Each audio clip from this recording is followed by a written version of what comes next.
Hi, my name is Katie, and this is going to be my infant assessment. So the first thing I would want to do is start by identifying my patient, which with the patient being a newborn would be by their parents. So their parents would be able to tell me their name, their date of birth, just to make sure that I am in fact having the right patient in front of me. The other things that would be done probably before I would even get into the room as a provider is an MA would usually take the height and the weight as well as the head circumference of the patient, would enter that data, so then there would be growth charts that I could then kind of correlate and see where we are developmentally. And so just for this purpose, if I was doing these measurements myself, the height of the infant, I would actually make sure that they're laying down. I would start from their head, put their feet down as far as the infant would let me. Hopefully they're fully flexed, and would then mark both the head and the length of the foot, and then I would do my measurement from there. The weight, you would make sure that the infant is naked, taking off their diaper, of course, to do the measurement, and then also looking at the head circumference. Usually there's disposable rulers. You would go around the circumference of the head, and so that's something that I would also do lying down. Other important things, especially for new patients, is talking to mom about her prenatal history. So, did she have any problems during the pregnancy? Is the child a multiple? Are they single? Did the baby go to term, or were they preterm or post-term? What was the height and the weight of the patient at birth, to compare it to kind of what we're seeing now. Other things that we would be interested in talking to the parents about is the nutritional history. So, for an infant who's less than, let's say 6 months, usually at that point we're not starting the iron fortified cereals or, ingesting actual solid foods yet. And so we would want to know, is this patient breastfed? Are they formula fed? Is the parent supplementing breastfeeding, but also using supplementation of formula? These are all important things for the provider to know. And then talking also about elimination patterns. So what does the patient's elimination pattern look like on a day-to-day basis? How many poops are we having? How many pees are we having? It's important for the parents to know the different types of bowel movements that the babies can have based on what they're being fed. So like, for example, a breastfed baby usually will have like a mustard yellow stool that sometimes can look seedy. So that's important things to go over with the parents. And then also talking about developmental tasks. So, depending on the age of the infant that you're seeing, a newborn versus a 1 month old, or 1 month old versus 2 month old. Let's just say, for example, that this is a 2 month old patient. So, we would be wanting them to start to track mom and dad, maybe starting to see some smiles, those types of things. Working on tummy time is another huge thing developmentally that parents can do from birth, but especially at the 2 month stage, we really want to work on the neck and shoulder muscles. So those are important things to talk about. And then from there, after having those discussions, maybe answering some basic questions for mom and dad, it's then time to then do our head to toe assessment. So I would, at this point, kind of just look at the patient as I'm answering questions with mom and dad, just to see the level of consciousness of the patient. So right now, we are alert. We're not crying, so we're going to call that quiet alert. And then I don't see the patient, again, crying. I don't see them pulling at anything, so I don't think that the patient at this point is having any pain, but that's something to look at. The next thing that we would do is we would want to do auscultation, because as the exam goes further and further along, it would be harder to have a quiet space. And at this point, maybe we aren't quiet, but thankfully right now we are. So we're going to listen to heart, lungs, and abdominal sounds, and we're going to be using the bell of our stethoscopes. So at this point, usually 2 month old, they don't have head control, so they'll probably be down. I'm gonna go ahead and listen with the bell for a full minute. And just for this purpose, let's just say I've listened for a full minute and I have a heart rate of 120. I don't hear any irregular heart sounds. And 120 is with the normal limits for a 2-month-old. So that sounds good. The next thing that we're going to do is listen to lung sounds on both sides. So I'm going to go ahead and listen here again with the bell side. And I'm going to be counting respirations as we go as well. And again, doing this for a full minute. And just so that you can see right on the sides here.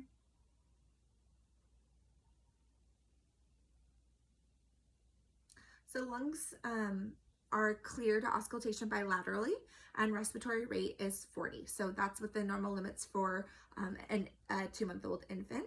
Next thing we're going to do is do bowel sounds.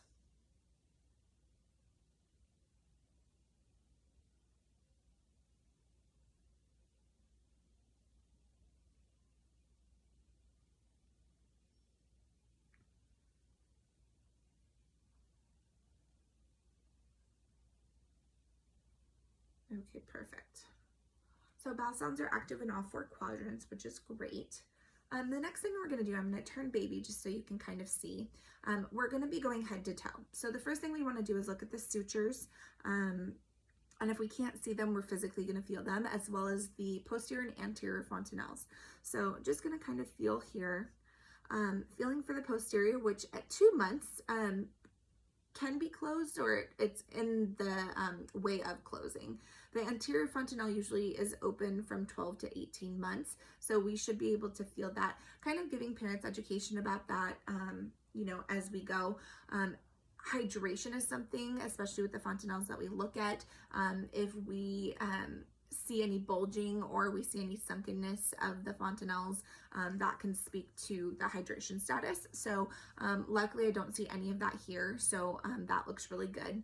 The next thing we're going to use is a pen light. We want to examine the infant's eyes. So I'm looking again for pupils that are equal, they're reactive. Sometimes the infant doesn't want to open their eyes because of the light, so you might dim the room. You're also looking for red reflex at this point. So you're going to look at both eyes. And pupils are equal, they're reactive, and the red reflex is present. So that is a normal finding. The next thing we want to do is go ahead and look at the ears. So we want to make sure that they are externally, that they look normal, which they do. Also the positioning of the ears in terms of where they line up with the eyes. So if they're too low, that can be, you know, signs of, you know, something wrong with baby, you know, fetal alcohol syndrome, Down syndrome, those types of things. Here, they're just about midline or upper midline, so that's a normal finding. I don't see any malformation, so that's a good thing as well. The next thing we want to do, babies are nose breathers, so it's important to look into the nostrils, and then, so we're going to go ahead and do that, use the light, and it looks like this, the septum is midline. Everything looks normal, but the next thing you want to do is just press their nostril and let them breathe out of each side to make sure that they're capable of doing that and that there's no problems anatomically further up, which everything looks great.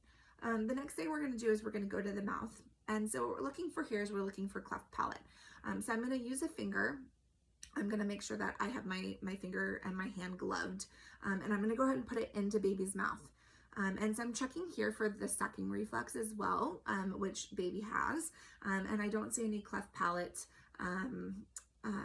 and so no real concerns that way. The other thing that I want to do is check for the rooting reflex while I'm here. So I would touch the infant on the cheek on the right side, and then again touching the cheek on the left side. And basically what I'm looking for here is for the infant to move their cheek to whatever side I'm touching. So, that is a normal finding. So suck reflex is good. We don't have any palate issues, and we have the rooting reflex.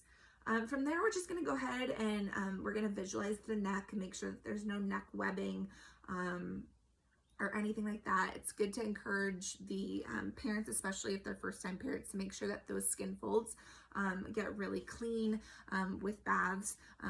Obviously making sure that they know when it's appropriate to take a bath. You know, in a newborn, you're not going to do that until the umbilicus falls off. So, but a 2-month-old, you know, that's something completely normal. So encouraging good bathing habits there. And then going ahead and looking at their chest, just checking for discoloration, checking to make sure that their skin looks good, checking to make sure that we're symmetrical, and everything looks really good from my standpoint there. And then the next thing we want to look at is the umbilicus while we're here. So on a 2-month-old, the umbilical cord is going to be gone. Everything here, there's no redness. I don't see any inflammation. You know, the umbilicus looks really, really good. So nothing huge to worry about there either. The next thing that we want to do is we want to look at musculoskeletal wise. So we want to make sure that the infant is actually flexed, or that they're tense. So both their arms and their legs, they should give you some tension. We don't want the baby floppy on either. The other thing that we want to do here is we want to look for fingers and toes. So, you know, they're flexed both in their upper extremities, their lower extremities. There's 5 toes on each side, and there's 5 fingers on each side. There's also reflexes here that we can check. So we want to check for the palmar grasp. So that's up on the hand, and we'll do it on both sides. When we put our finger into their palm, we want to make sure that their fingers go around and actually grab us. So we'll do that on the right side and on the left side, and everything looks good there. And then we want to do the plantar grasp. So we'll have them do that, and you go right below their toes, and they should curl over. And then the other thing is the Babinski reflex, so where you just swipe up down the center of their feet, and you want to make sure that their toes kind of go out. And again, that's a normal finding. Next thing is we want to make sure that the patient doesn't have hip dysplasia. So we want to go ahead and do, you know, the test for that. So we're just going to go out, and we're going to go in. And I don't hear any popping. There's no crepitus. The patient doesn't seem to be in any distress with me doing that, other than maybe a little bit of being tense, which is normal for a baby. And then just making sure that the legs are symmetrical as far as the length. So, and everything looks really good that way. Next from here, we can go ahead and we can take their diaper off. And so we want to be checking the anatomy of our patients. So let's say that this is a little boy. Things that we would be looking for would be the testicles, to make sure that they're there, that there's 2 of them, that, you know, they're like a marble to touch, or, you know, the size and shape. We also want to be looking at their meatus.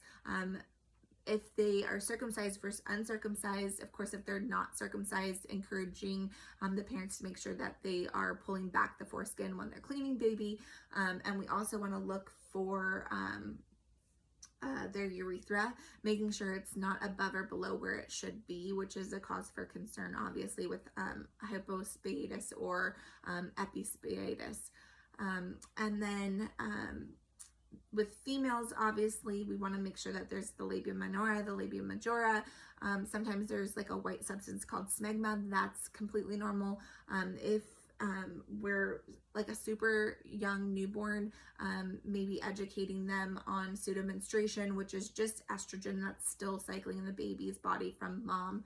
And again, that's a very normal finding with a newborn patient. So any of that patient education is good. And then the next thing we want to do is we want to check the Mora reflex. So this reflex happens when you put the patient down kind of quickly, and their arms and their legs kind of spread out. So if I have baby here, I'm going to go down kind of quickly, and both arms and legs should kind of flare out like this. So that's a positive sign. That's a good sign.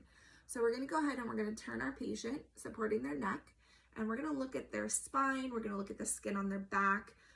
We're going to look at their coccyx. We want to make sure that there's no dimpling here. If there's a Mongolian spot, we want to note that. Just make sure that there's no bruising or any signs of, you know, child abuse here. which everything looks good. Spine looks straight, intact. I don't see a Mongolian spot. I don't see any dimpling, so that's good. So we can turn baby back over. And then the last thing we want to do, because infants really don't like it, is just take a temperature. So we're going to go ahead and do that auxiliary, and we're going to put that here and go ahead and take a temperature. And that is it.